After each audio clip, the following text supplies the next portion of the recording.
வணக்கம், welcome back to chef Deena's kitchen. இன்றைக்கி நம்ம கிச்சனில் பார்க்க போகிறது நண்டு மசாலா.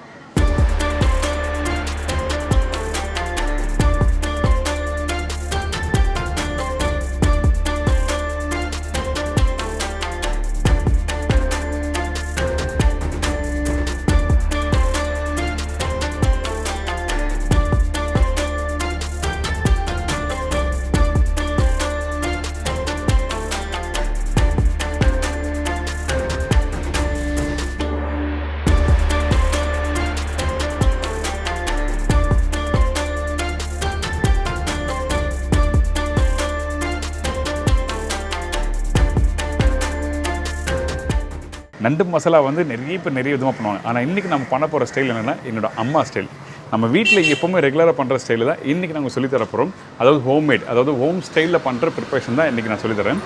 இதில் வந்து தேங்காய்லாம் போடவே இல்லை. வெறும் வெங்காயம், தக்காளி, இஞ்சி, பூண்டு, பச்சை மிளகாய் வதக்கிட்டு அரைச்சி அதில் நண்டு போட்டு மிக்ஸ் பண்ணி அப்படியே குக் பண்ணியிருப்போம். ஒரு ஃபென்டாஸ்டிக் ப்ரிப்பரேஷன். இந்த ப்ரிப்பரேஷன் நீங்கள் பண்ணும்போது மசாலா அதாவது ட்ரையாக வரணும்னா இந்த மெத்தடில் பண்ணணும். கொஞ்சம் கிரேவி வரணும், தேங்காய் ஆட் பண்ணலாம். ஆனால் நான் தேங்காய் யூஸ் பண்ணல இந்த ப்ரிப்பரேஷன், ஏன்னா அந்த காரத்தோட தன்மை கம்மியாகும். ஸோ இந்த டிஷ்ஷுக்கு தேவையான பொருட்கள் பார்த்துருங்க. இப்போது நண்டு 1 கிலோ, பெரிய சைஸ் வெங்காயம் 3 நம்பர், பெரிய சைஸ் தக்காளி 4 நம்பர், பூண்டு 6-8 பல், இஞ்சி சின்ன துண்டு அதாவது 20 கிராம், பச்சை மிளகாய் 5-6 நம்பர், சோம்பு 1/2 டேபிள் ஸ்பூன், மஞ்சத்தூள் 1/4 டீஸ்பூன், குழம்பு பவுடர் 2-3 டீஸ்பூன், இஞ்சி பூண்டு பேஸ்ட் 1 டீஸ்பூன், கருவேப்பிலை தேவையான அளவு, கொத்தமல்லி தேவையான அளவு, உப்பு தேவைக்கேற்ற, நல்லெண்ணெய் குக் பண்ணுறதுக்கு தேவையான அளவு. இதாங்க இந்த ப்ரிப்பரேஷன் தேவையான பொருட்கள். இந்த நண்டு மசாலா செய்கிறதுக்கு நம்ம என்ன பண்ண போகிறோம்னா, இந்த வெங்காயம் தக்காளி வதக்கி பேஸ்ட் அரைச்சி அந்த நண்டு இதில் போட்டு அப்படியே குக் பண்ண போகிறோம். அதுக்கு ஃபஸ்ட்டு நம்ம என்ன பண்ணுறோம், கொஞ்சம் நல்லெண்ணெய், அதுக்கப்புறம் சோம்பு, பூண்டு, இஞ்சி, அதுக்கப்புறம் வெங்காயம். வெங்காயம் 3 வெங்காயம் சொல்லியிருக்கேன்ல, அதில் 2 வெங்காயம் யூஸ் பண்ணியிருக்கேன், இன்னொரு வெங்காயம் அப்புறமா யூஸ் பண்ணுறோம். அதுக்கப்புறம் இந்த கருவேப்பிலை, பச்சை மிளகாய் காரத்துக்கு ஏற்ற மாதிரி நீங்கள் போட்டுக்கலாம். இதெல்லாம் ஒன்றா போட்டு வதக்கணும்.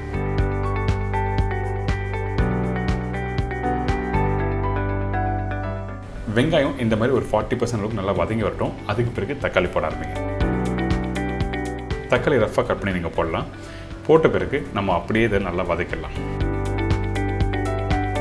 வீட்டில் எப்படி கார சட்னிக்கு வெங்காயம் தக்காளி வதக்குவீங்களே அதே மாதிரி வதக்கிடுங்க. இதுக்கு பிறகு கொஞ்சம் கொத்தமல்லி உப்பும் போட்டு திருப்பி நல்லா வதக்குறோம்.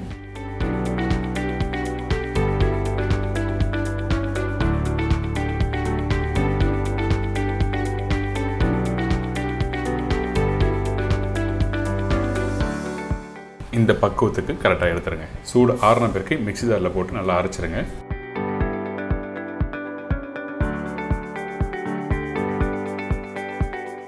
தேவையான அளவுக்கு தண்ணி ஊற்றி நல்லா ஃபைன் பேஸ்ட்டை அரைச்சிருக்கணும். சில பேர் என்ன பண்ணணும்னா, நண்டு மசாலா பண்ணும்போது டேரெக்டாக வெங்காயம் தக்காளி தேங்காய் மசாலா எல்லாம் போட்டு வதக்கிட்டு அதுக்கப்புறம் நண்டு போட்டு அப்படியே தொக்கு மாதிரி பண்ணுவாங்க. ஆனால் இந்த ஸ்டைலில் ட்ரை பண்ணி பாருங்களேன், ரொம்ப நல்லாயிருக்கும். இது ரெகுலராக எங்கள் வீட்டில் எப்பவுமே பண்ணுற ப்ரிப்பரேஷன். எனக்கு பர்டிகுலர் ரொம்ப பிடிச்ச ப்ரிப்பரேஷன். ஏன் கேட்டேன்னா, இதில் அந்த வெங்காயம் தக்காளி நல்லா குக் பண்ணிவிட்டு அதுக்கப்புறம் அந்த பேஸ்ட்டை போட்டு குக் பண்ணுவேன். அந்த தொக்கு அந்த ஒரு இனிப்பும் அந்த காரத்தன்மையும் சேர்த்து சாப்பிட்றதுக்கு ரொம்ப நல்லாயிருக்கும். இதுக்கு பிறகு இந்த நண்டுக்கு பார்த்தீங்களா, நண்டை க்ளீன் பண்ணி நல்லா எடுத்துக்கங்க. இந்த நண்டை க்ளீன் பண்ணும்போது முக்கியமாக கவனிக்க வேண்டிய விஷயம் என்ன கேட்டேன்னா, உங்களுக்கு காமிக்கிறப்போ நண்டோட கால் இருக்குல்ல, கால் வந்து உங்களுக்கு 2 பகுதியாக இருக்கும். அதாவது நுனி கால் சொல்லுவாங்க. இந்த இடத்த வந்து கட் பண்ணி எடுத்துருங்க, அதாவது உடச்சி எடுத்துருங்க சொல்கிறேன். ஏன் கேட்டிங்கன்னா, இதை அப்படியே போட்டு சமைக்கும் போது சில நண்டு வந்து நல்லா இருக்காது சாப்பிட்றதுக்கு. அதனால அந்த கார்னர் பகுதியை மட்டும் நல்லா உடச்சி எடுத்துருங்க. அதுக்கு பிறகு இந்த நடுப்பகுதியில் வந்து முட்டை இருக்கும், அந்த முட்டையும் எடுத்துருங்க. இதுக்கப்புறம் அரைச்சி வச்சுருக்க அந்த வெங்காயம் தக்காளி பேஸ்ட்டு இதில் ஊற்றுறோம்.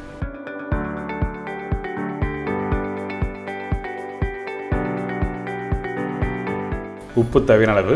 இதுக்கப்புறம் குழம்புத்தூள் யூஸ் பண்ண போகிறோம். அதுக்கு முன்னாடி கொஞ்சமாக மஞ்சத்தூள் போடுறோம். இந்த குழம்புத்தூள் யூஸ் பண்ணும்போது கரெக்டான மெஷர்மெண்ட்டில் இருக்கணும். சில பேர் வந்து சில்லி பவுடர், தனியாத்தூள், மஞ்சத்தூள் யூஸ் பண்ணுவாங்க. எங்கள் வீட்டில் குழம்புத்தூளே இல்லையே, அந்த டைமில் வந்து நான் சில்லி பவுடர், தனியாத்தூள் யூஸ் பண்ணலாமா அப்படி கேட்டால் கண்டிப்பாக யூஸ் பண்ணலாம். தனியோட அளவு அதிகமாக இருக்கணும், சில்லி பவுடரோட அளவு கம்மியாக இருக்கணும். சில்லி பவுடர் தனியாத்தூள் யூஸ் பண்ணுறோம் அப்படி பண்ணலாம். அப்படி இல்லைன்னா நீங்கள் நேராக குழம்புத்தூள் வச்சு பண்ணும்போது 2-3 டீஸ்பூன் அளவுக்கு நீங்கள் போட்டு தேவையான அளவுக்கு தண்ணி ஊற்றி நல்லா மிக்ஸ் பண்ணி எடுத்து வச்சுருங்க. இதுக்கு பிறகு இது நல்லா தாளிச்சிட்டு நம்ம ஏற்கனவே ரெடி பண்ணி வச்சுருக்கேன் அந்த நண்டு கிரேவி இதில் ஊற்ற போகிறோம். அதனால் கொஞ்சம் நல்லெண்ணெய், சோம்பு, இடித்த இஞ்சி, முக்கியமாக இடித்த இஞ்சி போட்டுக்கணும் தாளிப்பில். அதுக்கு பிறகு கருவேப்பிலை, வெங்காயம், பச்சை மிளகாய் இதெல்லாம் போட்டு நல்லா வதக்கலாம். எப்படி நார்மலாக வீட்டில் ஒரு சிக்கன் கிரேவி பண்ணும்போது கோல்டன் ப்ரௌனில் வதக்குவீங்களே அதே மாதிரி தான் வதக்கணும். அதுக்கு பிறகு இஞ்சி பூண்டு பேஸ்ட்டு இதில் போட்டுரும்.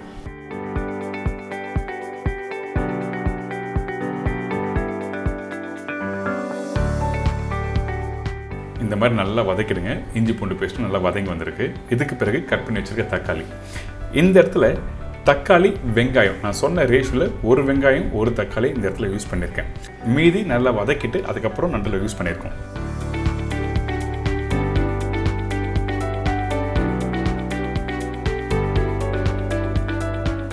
இப்போ இது ரெடி ஆகிடுச்சா? இதுக்கப்புறம் ஏற்கனவே ரெடி பண்ணி வச்சுருக்கேன் அந்த நண்டு, அதுக்கப்புறம் இந்த மசாலாவும் இதில் ஊற்றி நல்லா குக் பண்ணுறோம்.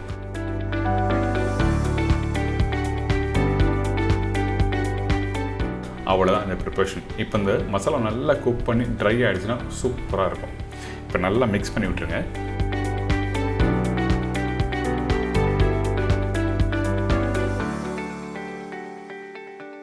அந்த நண்டு மசாலா கொதிக்க கொதிக்க கலர் மாறிட்டே இருக்கும் ஒரு ஸ்டேஜில். இந்த மசாலா வெந்து வர்றதுக்கு குறைஞ்சபட்சம் ஒரு 20லேருந்து 25 நிமிஷம் ஆகும், அதாவது ட்ரை ஆகிறதுக்கு. அதனால் மீடியமான ஃப்ளேம் வச்சு நல்லா குக் பண்ணுங்கள். கொஞ்சம் கொத்தமல்லியும் போட்டிருக்கேன்.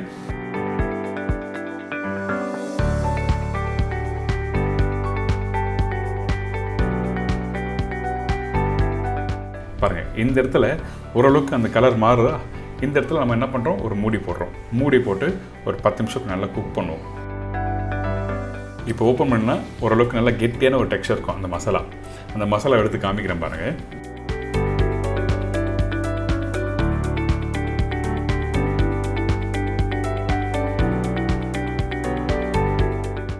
இந்த மாதிரி கெட்டியான பக்குவம் வந்திருக்கும்.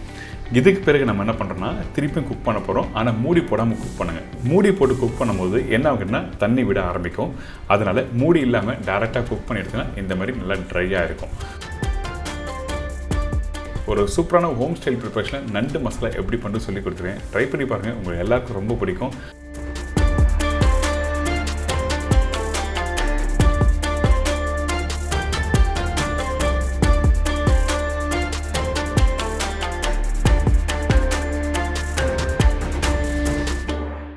எல்லாரும் தெரிஞ்சிருக்கோம் நண்டு மசாலா ரொம்ப ஒரு ஈஸியான ஸ்டைலில் வீட்டில் இருக்க பொருளை வச்சு எப்படி பண்ணுறதோ இன்றைக்கி நம்ம பார்த்துருக்கோம். கண்டிப்பாக பிடிச்சிருக்கோம். இதே மாதிரி நாளைக்கு இன்னொரு டிஷ்ஷஸ் வந்துக்கிறேன். நன்றி, வணக்கம், see you, bye bye, take care.